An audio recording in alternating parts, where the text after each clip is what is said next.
berbicara melalui hamba-Mu sehingga kami lebih mengenal Tuhan dan mengetahui rencana Tuhan bagi kami ke depan lagi, sehingga kami boleh lebih baik lagi. Dalam nama Tuhan Yesus kami sambut firman Tuhan. Haleluya. Amin.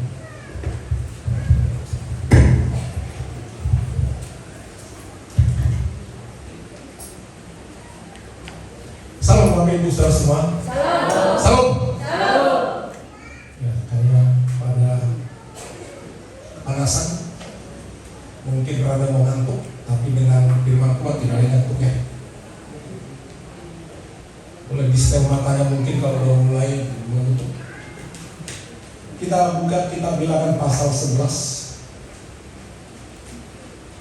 ayat 4 sampai ayat yang ke-11. Kembali saya minta masuk berdiri, kita baca sejenak. Kitab Bilangan pasal 11 ayat 4 sampai ayat yang ke-11. Saya mulai dari ayat yang ke-4.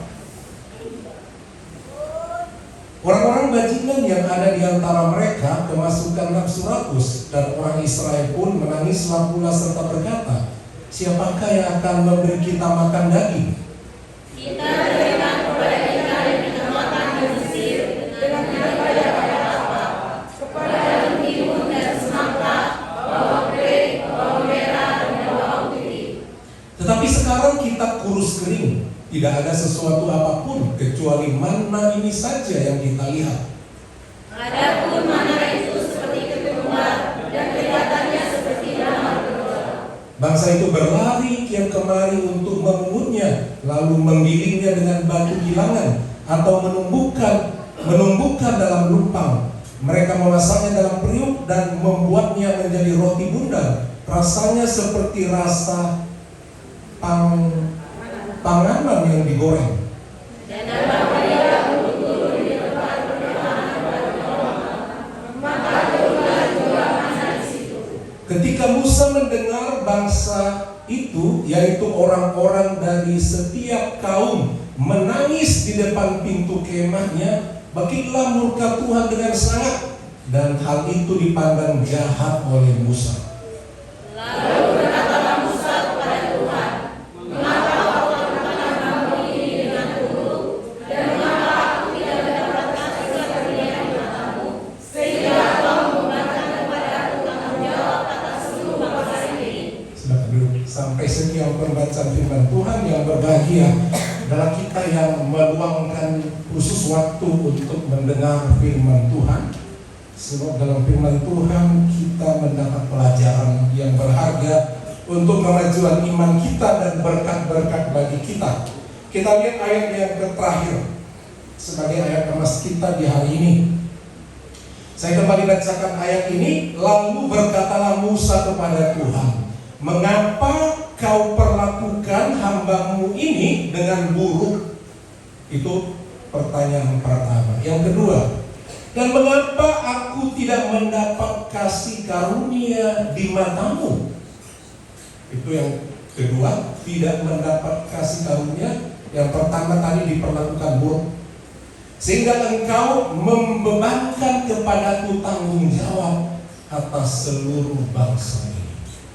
Beban seorang pemimpin.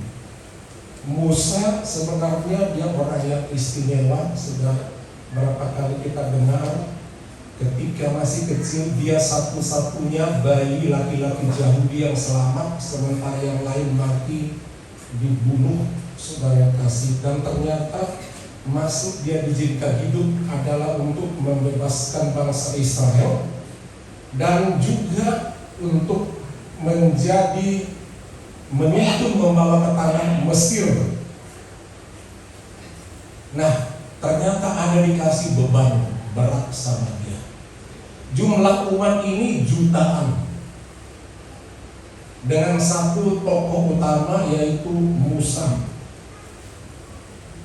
Dan setelah mereka keluar dari Mesir, ternyata bangsa itu teringat kembali masa lalu waktu di Mesir. Dibandingkannya di padang gurun itu tidak ada sayur-sayuran.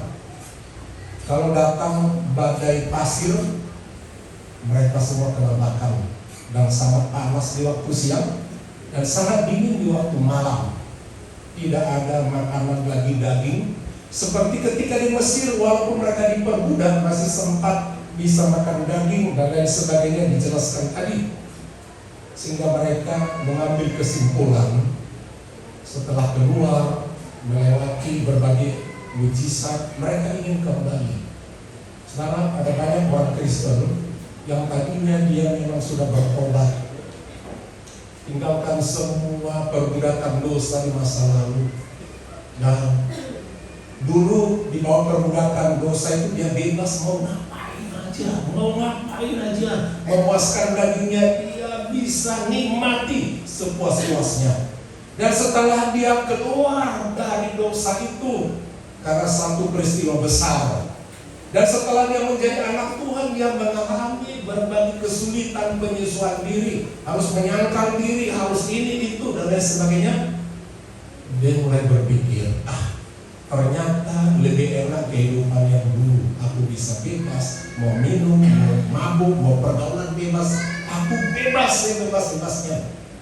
Tapi sekarang tidak enak. Aku ingin kembali lagi.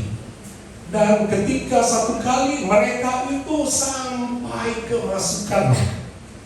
kemasukan yang disebut dengan nafsu makan yang rakus.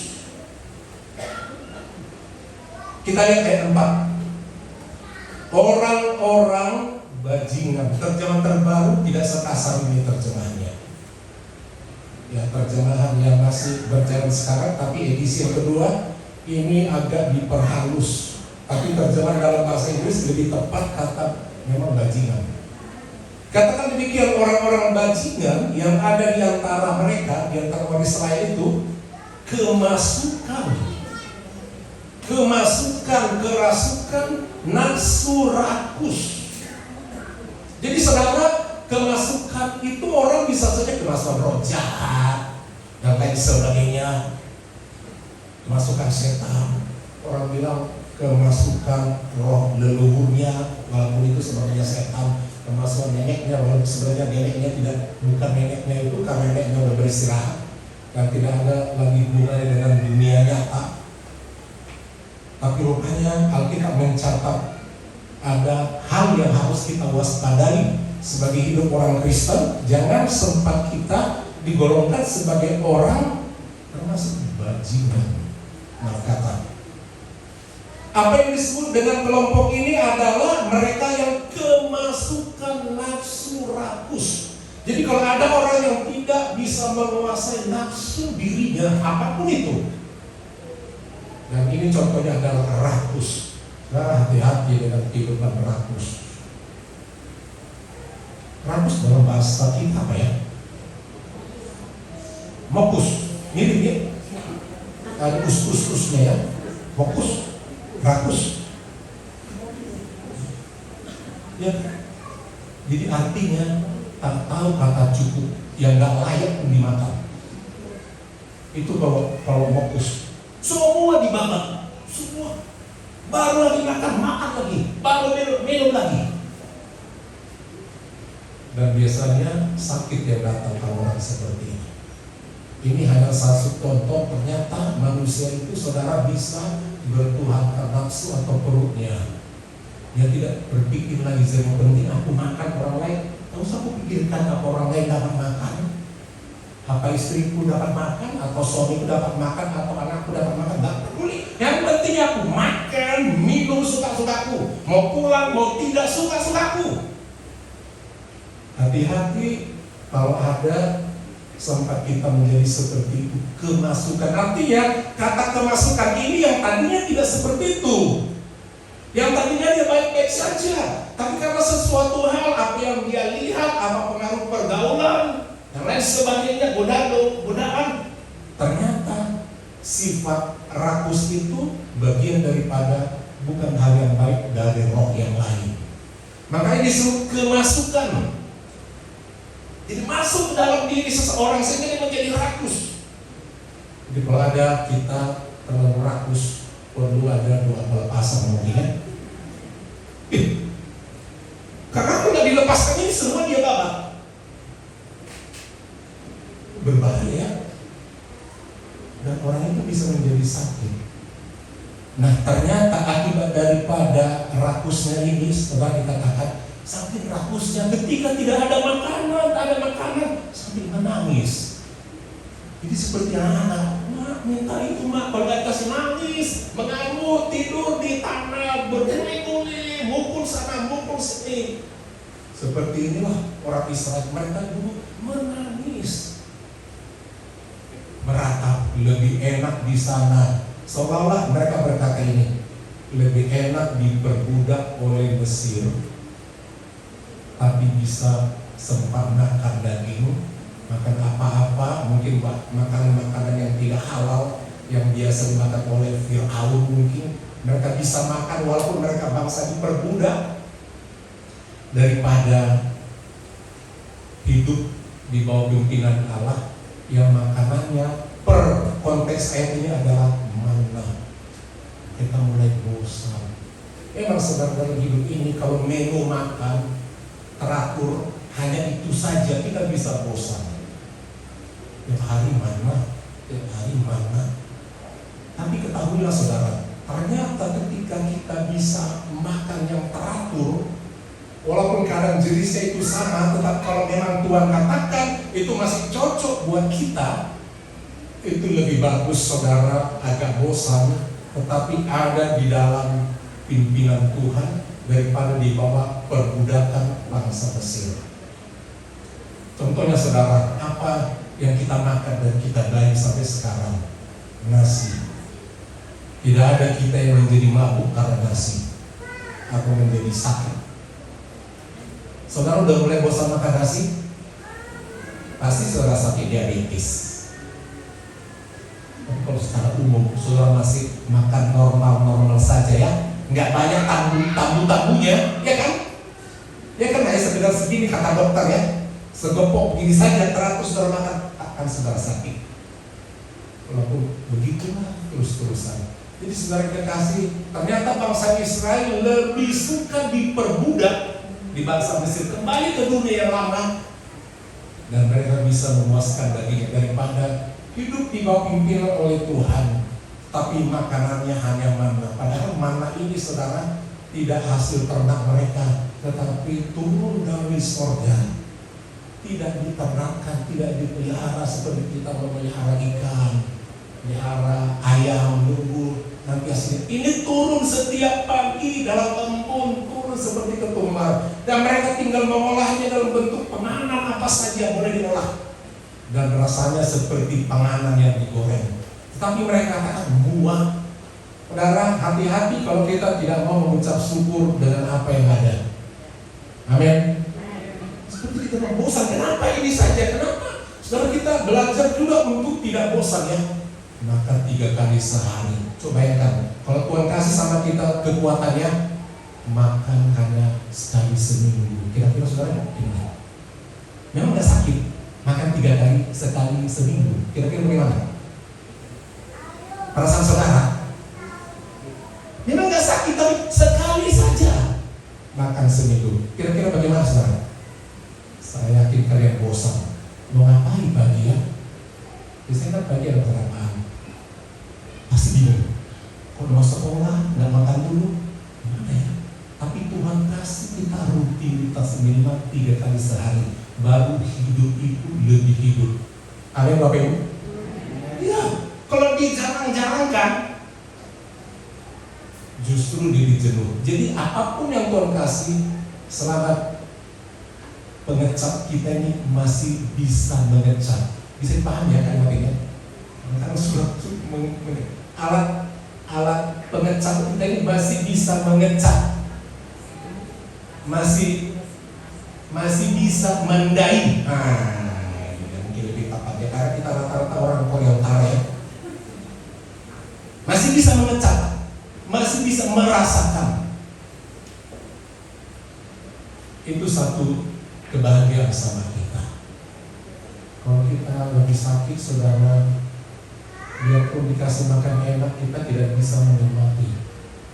Tapi kalau masih hidup daya kecap kita, pun kita orang susah saudara yang kasihnya, lewat aja 1 tempe goreng sama kita itu udah kayak makan lomong.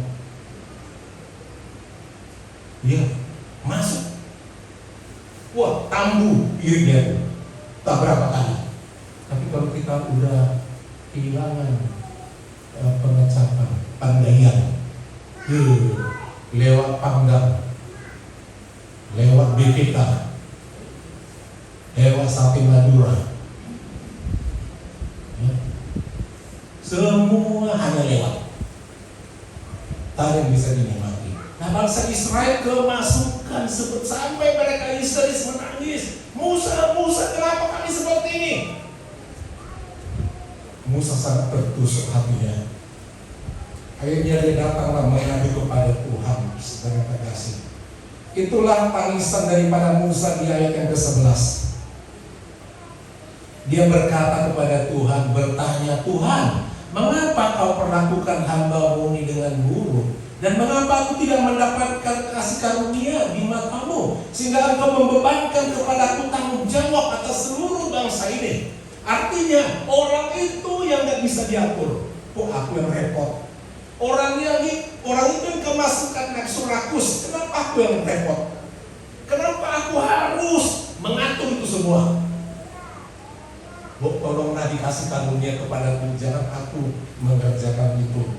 Artinya saudara, kadang-kadang kita diberi memang pekerjaan yang lebih oleh Tuhan. Tapi ketahuilah kalau Tuhan kasih itu sebenarnya Tuhan kasih kemampuan, Tuhan kasih kekuatan. Cuma kita ada kalanya tidak sabar dan kita bertanya-tanya kepada Tuhan. Poin khotbah kita pada hari ini, saudara, adalah jangan mudah mengeluh. Amin Bapak Ibu. Amin. Orang yang terlalu gampang mengeluh biasanya dia tidak ada gairah. Jalannya pun tidak bisa lagi tegak, tidak bisa lagi memandang wajah orang. Dia selalu berunding dan tidak ada gairah hidup. Saudara, dalam hidup ini perlu ada kekuatan dalam diri kita, bukan kekuatan jasmani nomor satu. Bukan kebutuhan yang lengkap dalam jasmani. Nomor satu dalam kehidupan kita perlu ada kekuatan jiwa kita. Kekuatan jiwa yang begitu kuatlah yang menggerakkan kita untuk semangat, yang menguatkan kaki kita untuk berdiri, yang menguatkan kaki kita untuk berjalan melangkah maju, yang membuat kaki kita terus melangkah mengatasi berbagai tantangan dan kita berhasil melewatinya. Karena ada kekuatan di dalam jiwa.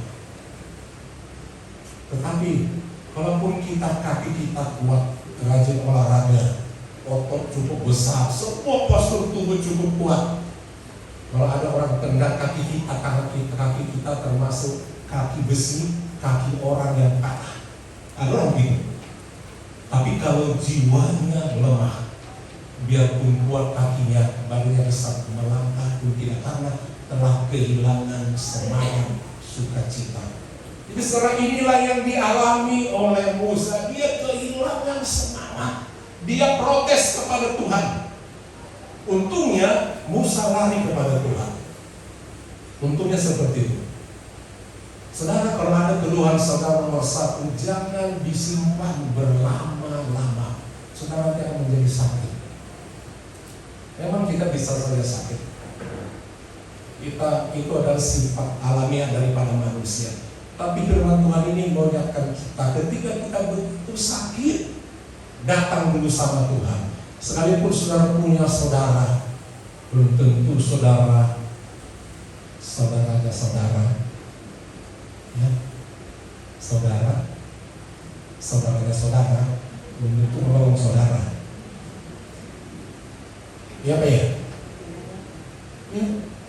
Dan kalaupun saudara itu orang yang kaya, belum tentu dia gampang memberi. Nomor satu, saudara datang sama Tuhan. Amin. Jadi nomor satu kita minta Tuhan, bukan langsung katakan Tuhan kasih aku ini, kasih aku. Nomor satu, Tuhan kasih aku kekuatan, kasih aku semangat, jangan sempat patah. Kasih aku jalan keluar, tuntun aku, beri kekuatan menghadapi. Dan berilah aku kasih karunia-Mu lagi, Ya, berilah berkat itu dengan cara Tuhan di waktu yang tepat.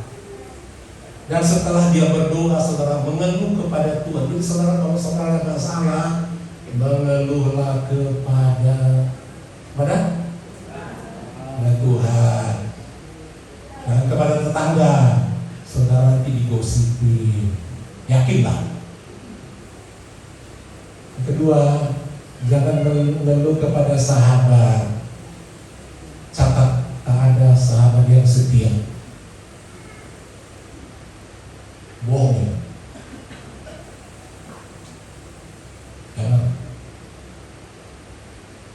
Jangan itu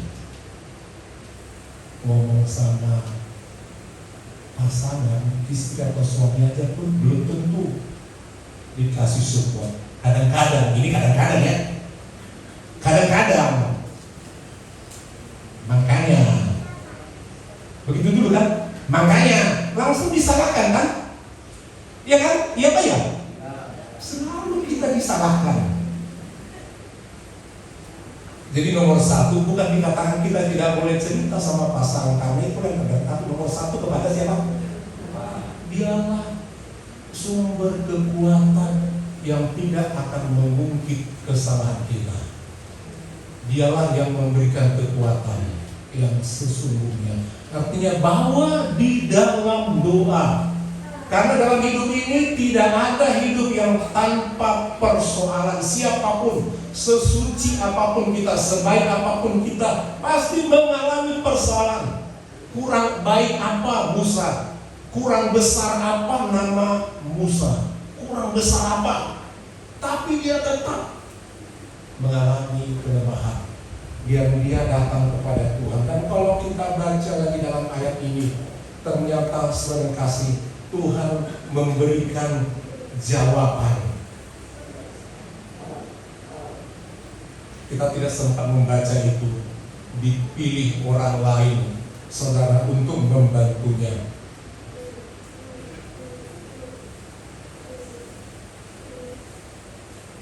Dipilih tua-tua sebanyak 70 orang. Dan kemudian diambil sebagian daripada roh yang ada pada Musa, kekuasaan kepemimpinan itu diambil dari Musa, kemampuan itu yang luar biasa, memimpin jutaan orang Israel, kemampuan diambil dan diberikan kepada 70 orang tua-tua. Itu terbaca dalam ayat 24 dan seterusnya. Rupanya roh kepemimpinan, roh kemampuan atau urapan yang diberikan oleh Tuhan kepada seseorang itu bisa juga Tuhan berikan kepada yang lain melalui hamba Tuhan. Contoh yang lain, saudara, Elia ketika hendak diangkat Tuhan ke sorga dalam angin badai, mengendarai kereta api berkuda, Elisa mau mengikutinya. Kemana kau pergi, aku ikut Tuhanku. Dan ketika Elia mau naik ke surga, Elisa bilang, Tuhan, kasih aku sebagian dari rohmu itu, supaya aku bisa melayani. Bukankah engkau sudah mengangkat aku menyambung pelayananmu di dunia ini? Dan Elia berkata, kalau nanti engkau lihat aku naik ke surga, ya, engkau akan mampu, akan menerima kuasa itu daripadaku. Dan benarlah, ketika dilihatnya tiba-tiba datanglah kereta berkuda dari langit, kereta berapi dalam angin badai turun menjumpai Nabi Elia beserta orang-orang yang dari surga. Ayo naik Elia, selesai tugasmu, ya. Kamu tidak mati, tapi langsung naik ke surga. Ayo naik ke kereta. Dan ketika dia mau naik itu, dijatuhkan Elia jubahnya, langsung dipungut oleh Elisa. Situ dia pegang kuasa urapan ada pada dia melalui jubah. Jubah menggambarkan kuasa. Itu sesuai dalam berbagai sekte gereja, jubah dipakai untuk ritual tertentu, menyatakan ketika itu dipakai, dia sedang dalam pelayanan yang disebut dengan tohonan, ada urapan. Dia siap melayani dengan kuasa Tuhan, dengan simbol-simbol yang ada pada jubah itu. Dia memiliki kuasa urapan, ada kuasa, ada otoritas, ada keberanian, ada semangat ketika dia pakai jubah itu atau tohonan itu. Demikian juga Elisa, ketika menerima itu dia punya kuasa, dia senang. Dan ketika dia mau pulang kembali melewati sungai yang begitu deras, dia pukulkan jubah itu ke air. Gimana mau nyebrang? Tidak ada rakit, tidak ada jembatan. Dia pukul ke air, bang! Dengan kuasa jubah yang turun dari Nabi Elia, air itu terbuka dan dia berjalan. Mari kita sebagai anak Tuhan, kalau ada masalah nomor satu, mari kita datang kepada Tuhan. Dan selanjutnya apa jawaban untuk pergumulan bangsa Israel yang kemasukan, yang kerasukan, nafsu rakus tadi, kepingin makan daging. Apakah Tuhan biarkan mereka tidak makan daging yang dari dunia ini? Ya, daging hewan dari dunia ini. Kalau tadi kan mereka makan mana itu kan yang dari surga. Pagi-pagi embun ada di tanah. Ketika mereka sibak-sibak ada seperti biji ketumbar. Mereka ambil menjadi penganan, mereka bisa olah. Rupanya dalam ayat 31, bertiuplah angin yang dari Tuhan asalnya. Jadi bukan dari mana-mana. Bukan angin dari bulan-bulan ya. Ini katakan bertiuplah angin dari Tuhan. Asalnya di bawahnya lah burung-burung puyuh dari sebelah laut dan dihamburkannya ke atas tempat perkemahan dan di sekelilingnya. Kira-kira sehari perjalanan jauhnya, segala penjuru dan kira-kira 2 hasta tingginya dari atas muka bumi. Bayangkan kuasa Tuhan, kirimkan angin untuk meniupkan burung puyuh dari laut. Coba kita pikir secara logika ya. Oh, dari arah laut ada burung puyuh. Kapan Tuhan ciptakan dan di mana? Tapi itulah Tuhan yang bisa kirimkan beribu-ribu burung puyuh. Tingginya juga, terbangnya tidak ditinggal karena memang itu burung. Jadi gampang menangkapnya. Mereka boleh makan, dan burung puyuh salah satu dagingnya cukup tanpa banyak lemak atau kolesterol yang cukup sehat, serengkasi. Jadi poinnya adalah mari kita anak-anak Tuhan, ketika kita lemah, ketika kita ada beban berat, jangan cepat mengeluh, tetapi marilah kita tetap kuatkan iman kita. Amin. Dan pasti ada jalan keluar setelah kasih. Sampai di sini punya beban berat, boleh angkat tangan.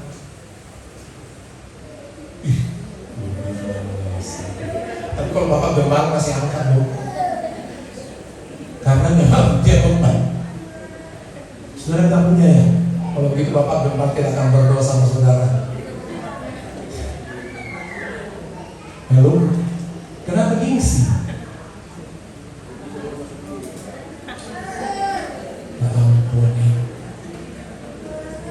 Ngapain kita gengsi? Gak kan Bapak gembala tanya, apa bukan enggak? Yakinlah, ya kan? Cuma ditanya saja. Ya, yang punya beban, coba angkat tangan.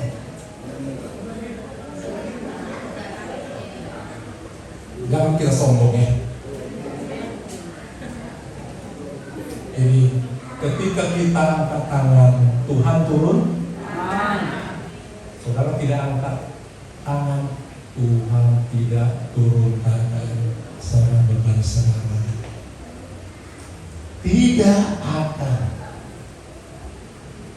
Ya. Ketika kita angkat tangan menyerah, Tuhan aku tak sanggup lagi. Dia turun tangan. Tapi kalau saudara merasa mau pikul sendiri, pikullah sendiri. Baik saudara kekasih. Nanti sebentar ada baptisan air, ini saudara sudah tahu ya. Iya, kemarin sudah ada bimbingan sama calon baptis.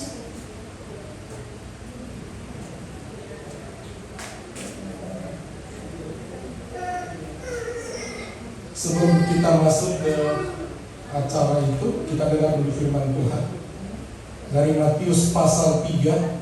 Buka kitab kita, Matius pasal 3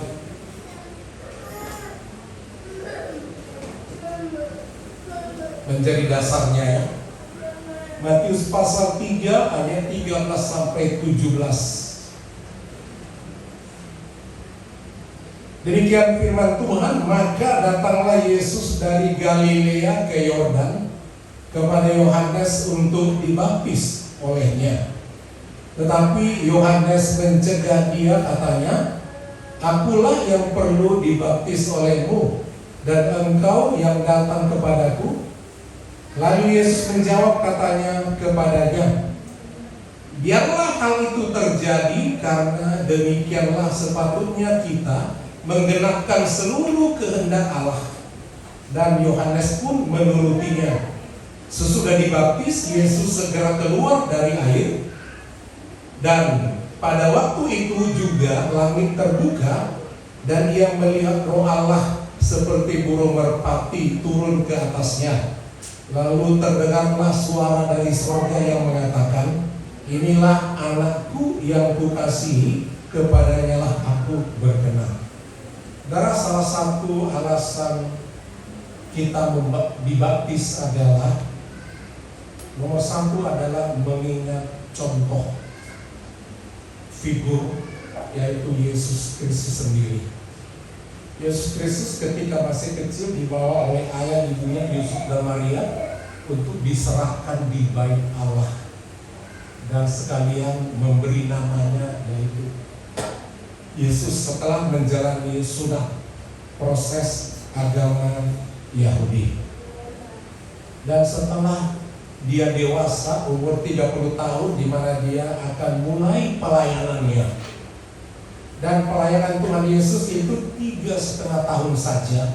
Kemudian dia disalibkan, dikuburkan, bangkit, dan naik ke surga selesai tugasnya. Namun sebelum dia menjalankan tugasnya, ada pesan Bapa di surga ya, untuk menjalankan baptisan air. Baptisan air biasanya dilakukan oleh Yohanes Pembaptis. Yohanes Pembaptis membaptis orang secara umum adalah tanda pertobatan. Bertobatlah, bla bla bla bla. Kerajaan Allah sudah dekat. Tapi buat Yesus Kristus bukan tanda pertobatan, sebab dia adalah juru selamat itu sendiri. Tetapi dia adalah memberi teladan. Memberi teladan. Itu sebabnya Yohanes Pembaptis tahu persis bahwa Yesus itu tidak perlu pertobatan dan tidak perlu menerima baptisan, karena baptisan diberikan untuk orang yang mau bertobat. Tetapi Yesus datang dan dia dipertanyakan oleh Yohanes Pembaptis, "Mengapa aku yang harus membaptismu? Harusnya engkau yang membaptis aku, bukan aku yang membaptis engkau. Padahal membuka sepatumu, tali kasutmu saja aku tidak layak. Artinya engkau terlalu hormat, terlalu mulia untuk aku sentuh, apalagi sampai aku yang membaptis. Kalau aku membaptismu, berarti aku memegang tubuhmu, membuat engkau turun ke dalam air. Siapa aku ini, Tuhan?" Tapi apa jawab Tuhan Yesus? Setelah berkomentar Yohanes Pembaptis, tetapi Yohanes mencegah dia, katanya, "Akulah yang perlu dibaptis olehmu, dan engkau yang datang kepadaku." Artinya, ngapa engkau yang datang kepadaku? Lalu Yesus menjawab, katanya kepadanya, "Biarlah hal itu terjadi, karena demikianlah sepatutnya kita menggenapkan seluruh kehendak Allah." Itu penggenapan. Tidak boleh lagi mengelak Yohanes Pembaptis, dan Yohanes pun menurutinya. Ayat yang ke-16. Sesudah dibaptis, Yesus segera keluar dari air. Jadi tidak berlama-lama. Di situ dicelupkan, dibenamkan, ditenggelamkan atau diselamkan ke dalam air itu. Pada waktu itu juga langit terbuka. Dalam ayat yang lain, Injil sinopsis yang lain, surga terbuka, langit terkoyak. Apa artinya? Setiap ada anak Tuhan yang sungguh-sungguh hidup baru dibaptis, surga terbuka baginya karena dia hidup baru. Dan apa yang keluar suara dari surga, inilah Allah Tritunggal nyata dalam peristiwa itu. Sesudah dibaptis, Yesus segera keluar dari air, dan pada waktu itu juga langit terbuka dan ia melihat Roh Allah. Ia itu huruf besar, bukan Yohanes ya. Ia melihat Roh Allah seperti burung merpati. Roh turun, yaitu Roh Kudus turun ke atasnya, lalu terdengarlah suara dari sorga. Suara dari sorga. Karena udah terbuka pintu sorga, langit terbuka, terdengarlah suara dari sorga. Itu suara dari Allah Bapa, simbol daripada Allah Tritunggal. Inilah anakku, anakku. Yesus sebagai anak tunggal Allah Bapa, ku itu adalah Bapa di sorga, yang ku kasihi. Tidak ada yang dikasihi selain daripada Yesus anak tunggal Allah yang menghapus dosa manusia. Kepadanya lah aku berkenan. Hanya di dalam Yesus ada perkenanan Bapa di sorga, membuka jalan keselamatan bagi kita dan semua orang yang mau menerima baptisan air. Jadi di sini terlihat ada Allah Bapa, Allah Anak, Allah Kudus dalam satu kesatuan tugas membaptis Yesus Kristus supaya dia boleh memulai pelayanannya. Dan setelah dia menerima baptisan itu, dikatakan di pasal selanjutnya, Roh Kudus membawanya ke padang gurun untuk dicobai.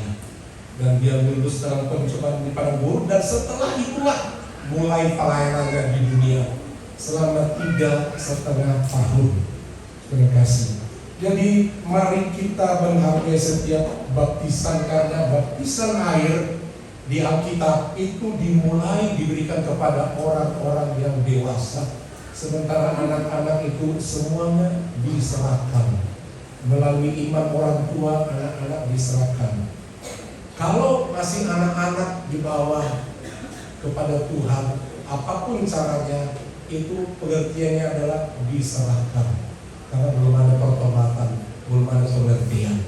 Setelah dewasa, dia harus datang sendiri, tidak lagi mewakili, tidak lagi atas nama orang tua, tetapi atas kemauan sendiri. Ini aku Tuhan, aku udah berubah sekian tahun, aku mau menyatakan imanku, menceritakan kepada orang lain secara pribadi, bukan lagi di bawah perlindungan orang tua, tapi secara pribadi aku datang Tuhan. Dan itu juga merupakan lambang atau simbol daripada kematian kita bersama-sama dengan Tuhan.